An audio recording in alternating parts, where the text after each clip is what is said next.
Assalamualaikum warahmatullahi wabarakatuh.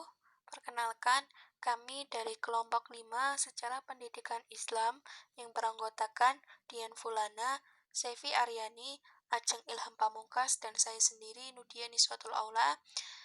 Pada kesempatan kali ini, kami akan membahas materi tentang pendidikan Islam di Sisilia. Silahkan untuk teman-teman bisa menyimak video singkat penjelasan dari kami.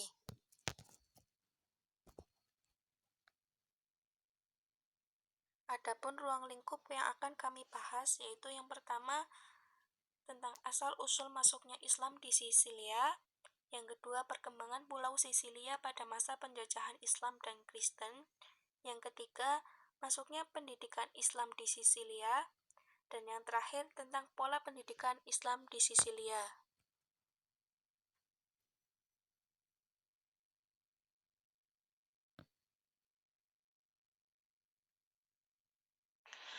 Yang pertama yaitu asal-usul masuknya Islam di Sisilia.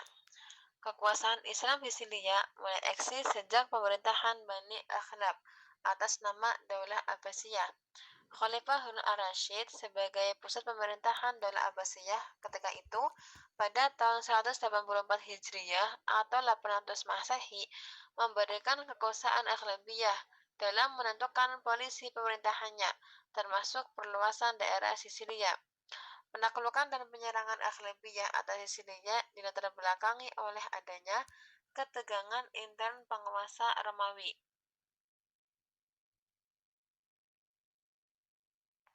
Lalu pada tahun 211 Hijriah terjadi pertempuran antara pasukan Eupemius dan pasukan Konstantin. Namun dari pihak Eupemius sendiri telah merasakan akan kekalahannya, sehingga meminta bantuan kepada Zaidatullah dengan menawarkan kekuasaan atas Sisilia. Pada tahun 212 Hijriah, bulan Rabiul Awal, dikirimlah bantuan berupa pasukan yang dipimpin oleh Asad al-Furat. Setelah tiba di Sisilia, pasukan tersebut langsung menaklukkan Mazura, dilanjut mengepung Saragossa. Belum sampai di tahap kemenangan, banyak pejuang yang gugur, termasuk Asad al-Furat atau sebagai panglima perang tersebut.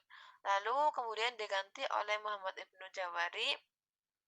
Setelah beliau wafat, kekuasaan diambil alih oleh Zubair ibnu al-Ghaus.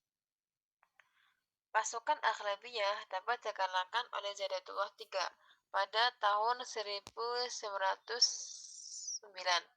Sejak saat itu, Ifriqiyah dikuasai oleh orang-orang Syiah yang selanjutnya membentuk dinasti Fatimiyah. Ketika masa Khalifah Mu'izzuddinillah, hukum diterapkan dengan bijaksana oleh negara Sisilia diperlakukan dengan sebaik-baiknya. Situasi di daerah itu dipelajari dengan sungguh-sungguh dan strategi disusun sedemikian rupa untuk mempertahankan Sisilia dalam kekuasaannya. Di sisi lain, penguasa Romawi tiada henti-hentinya berusaha untuk merebut kembali dari genggaman umat Islam. Walaupun demikian, warga Sisilia tetap lebih senang diperintah oleh orang Islam.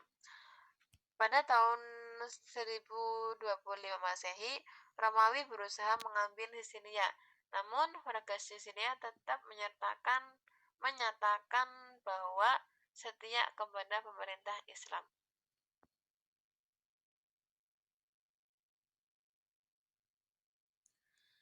Kemudian materi yang kedua yaitu mengenai perkembangan Pulau Sisilia pada masa penjajahan Islam dan Kristen. Yang pertama, ada Sisilia pada masa dinasti Ahlabi. Pada masa Harun al-Rashid, diciptakanlah upaya damai terhadap Bizantium ini dengan mengantarkan gubernur barunya, Ibrahim bin Ahlab, menemui Raja Charlemagne yang pada saat itu bertahta di Versailles dan Ivrea. Ia diberi kuasa menertibkan kawasan ini. Sebagai bukti kesetiaannya, ia berkewajiban membayar upeti pada khalifah sekitar 40.000 dinar per tahun. Pada masa Ibrahim bin Ahlab, situasi damai di Afrika Utara ini dimanfaatkan olehnya untuk membangun wilayah perdagangan Mediterranean. Setelah digantikan oleh anaknya, Abdullah bin Ibrahim, kebijakannya diubah dengan membangun kembali kekuatan armada laut. Melihat gejala seperti ini, Bizantium melakukan permohonan perjanjian damai kembali dengan umat Islam pada tahun 813 Masehi dengan upaya melakukan pertukaran tawanan perangnya. Perjanjian ini kemudian berhenti pada tahun 819 Masehi saat dinasti Ahlabiyah ini dilanjutkan oleh cucunya yaitu Muhammad bin Abdullah bin Ibrahim Ahlabi. Penyerangan terus dilakukan hingga akhirnya sampai pada tahun 902 Masehi, Sisilia sepenuhnya digantikan oleh kekuatan Islam. Pajak dan cukai perdagangan serta pajak kepala diterapkan jauh lebih murah dari masa Bizantium. Para petani mendapatkan hak-haknya yang jauh lebih representatif, terutama untuk menghidupkan lahan-lahan mati, sehingga tanah-tanah wilayah ini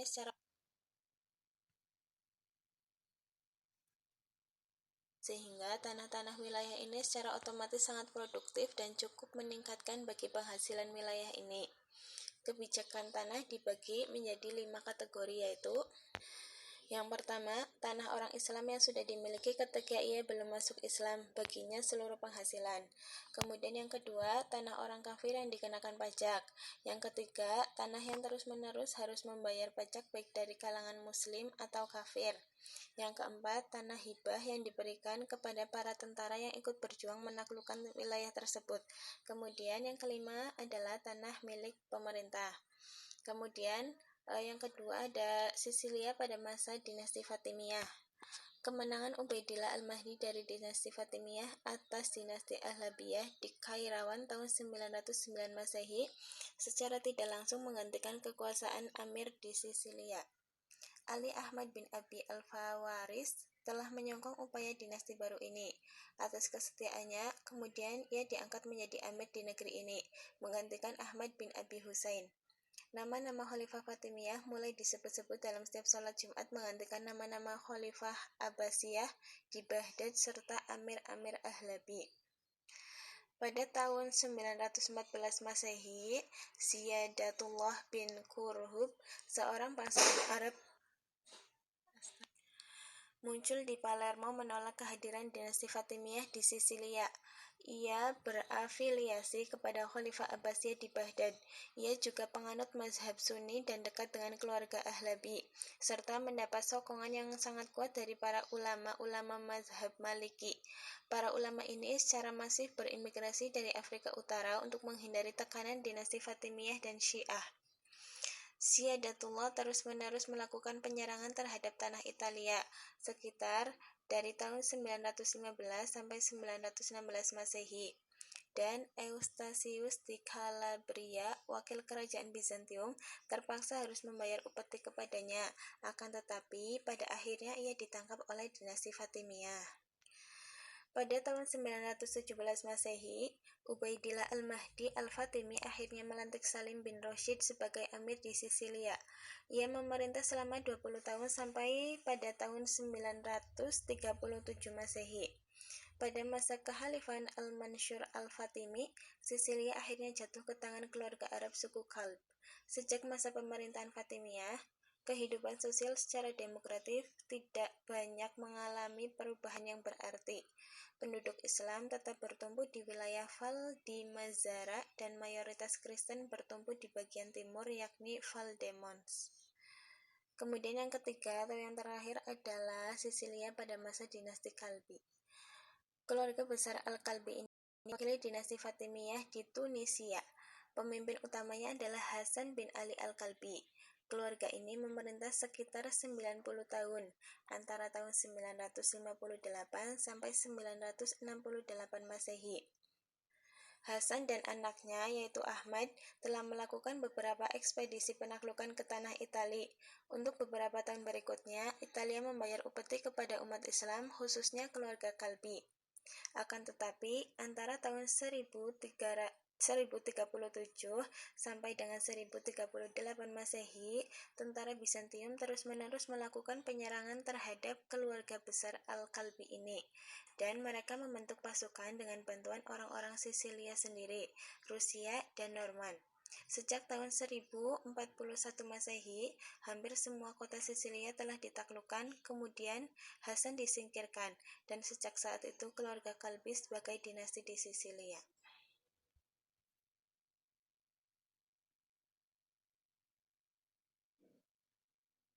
Untuk materi yang ketiga yaitu tentang masuknya pendidikan Islam di Sisilia. Dalam ilmu pengetahuan alam, telah berkembang berbagai ilmu pengetahuan, baik pengetahuan umum terlebih pengetahuan agama. Masjid Islam yang begitu banyak menjadi pusat kegiatan ilmu pengetahuan Islam. Bahkan para guru yang bertugas mengajar dibebaskan dari kewajiban bertempur. Ilmu tafsir dan ilmu mustahalah hadis bahasa Arab menjadi suatu keharusan untuk mengkajinya. Muhammad bin Khurasan, seorang sarjana Al-Quran, menyusun kitab yang bernama Kitab Al-Uyun fi Al-Qiraat ahli hadis di Sisilia. Misalnya, Abu Dawud mengajar kitab sejarah Tabari, Al-Junaid seorang sufi. Dalam bidang ilmu kalam, Abdul Al-Haq bin Muhammad dan Ibnu Jafar Al-Manari. Selain ilmu-ilmu agama Islam, di Sisilia juga berkembang ilmu sejarah, ilmu bumi, ilmu astronomi, ilmu kimia, ilmu matematika, ilmu pertanian, ilmu hewan, ilmu tumbuh-tumbuhan, dan sebagainya. Dalam ilmu fisika, terkenal tokoh bernama Abu Said Ibrahim dan Abu Bakar Al-Sadili. Dalam ilmu kedokteran, tercatat nama Abu Al-Abbas Ahmad bin Abdul Al-Salam yang menulis komentarnya tentang karya Ibnu Sina. Pola pendidikan Islam di Sisilia juga terbagi dua tingkatan, yaitu tingkatan yang pertama ada Kutab. Kutab adalah lembaga pendidikan tingkat rendah yang banyak terdapat di Sisilia. Oleh Abu Bakar Ibnu Arabi dikatakan bahwa pola pendidikan Islam di Kutab adalah anak belajar menulis, berhitung, dan bahasa Arab. Di kota Palermo terdapat 300 orang guru kutab, dengan banyaknya kutab-kutab yang menjunjung tinggi peradaban Islam dan ilmu pengetahuan pada saat itu. Dari sini dapat kita lihat bahwa Sisilia sebagai negara Islam independen dengan ibu kotanya Palermo yang diperintah oleh dinasti Aghlabiyah pada masa dinasti Abbasiyah ini sangat membantu dalam kemajuan peradaban dan kebudayaan Islam karena penguasa di negara tersebut melindungi ilmu pengetahuan. Yang kedua, pendidikan tinggi. Jatuhnya Sisilia ke tangan umat Islam justru menjadi berkah bagi Eropa. Sedang berada di abad pertengahan yang oleh mereka sendiri disebut dengan era kegelapan. Peradaban Islam dengan pesat dan pembangunan disaksikan di mana-mana. Sisilia juga kebagian. Melalui negeri ini, ilmu tidak dapat dipungkiri bahwa pendidikan Islam di Spanyol dan Sisilia sangat besar sumbangsinya bagi perkembangan dunia modern. Ini dapat dibuktikan bahwa pada masa keemasan Spanyol Islam Sisilia, banyak sekali para ilmuwan Eropa mentransfer dan mengadopsi gagasan-gagasan Islam ke universitas Eropa. Sehingga ketika Islam runtuh, Eropa bangkit dari tidur panjangnya selama ini, dan dari sinilah ilmu pengetahuan berkembang sampai pada zaman modern sekarang.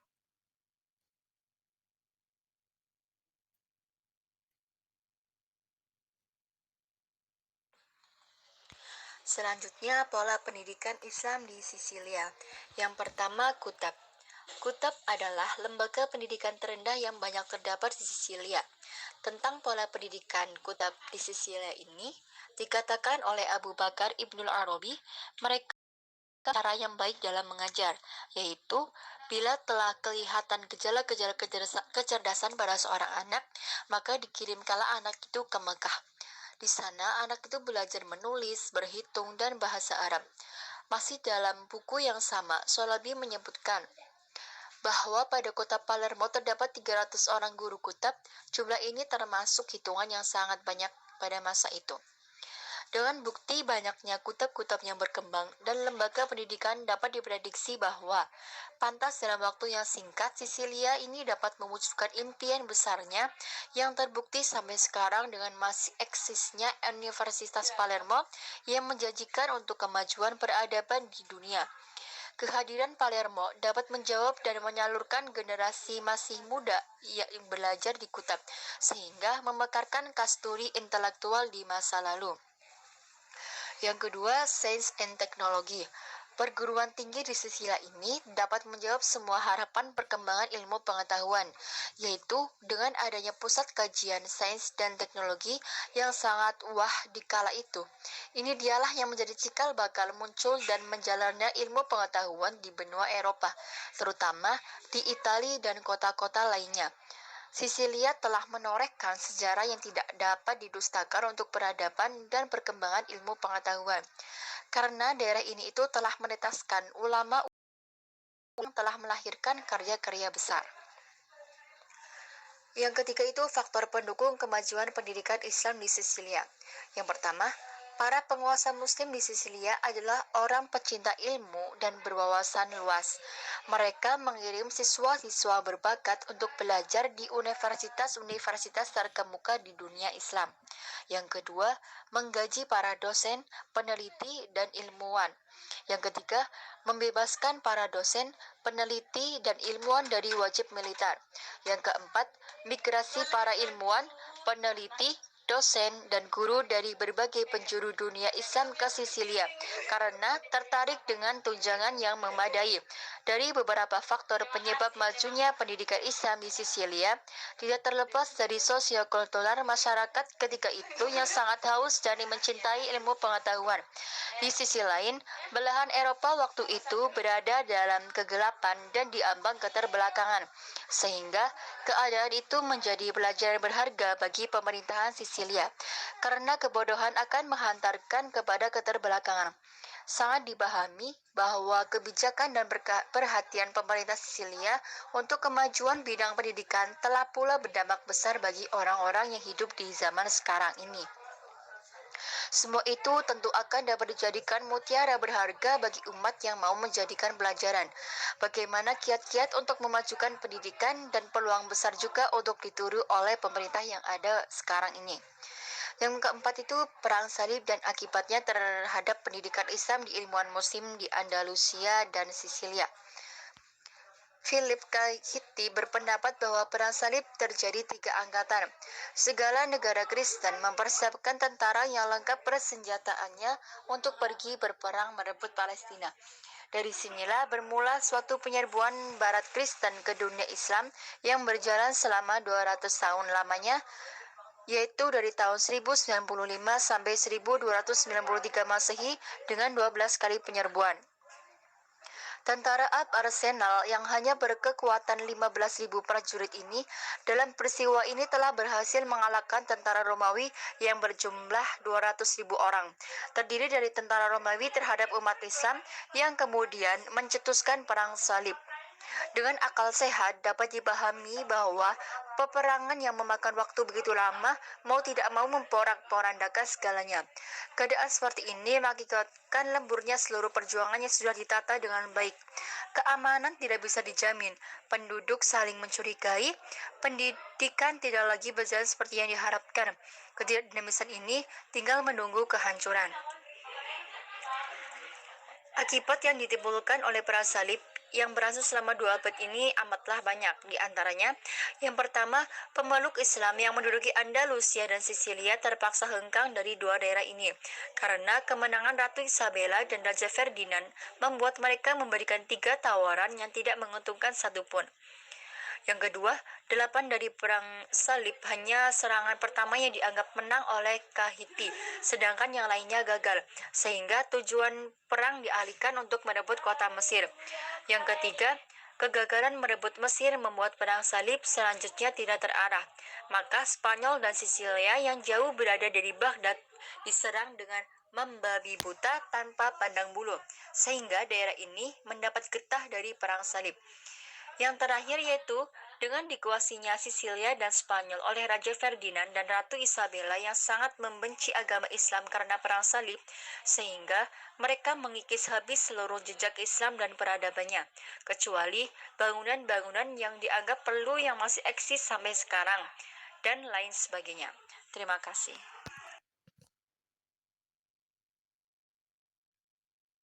Cukup sekian penjelasan dari kami mengenai materi pendidikan Islam di Sisilia.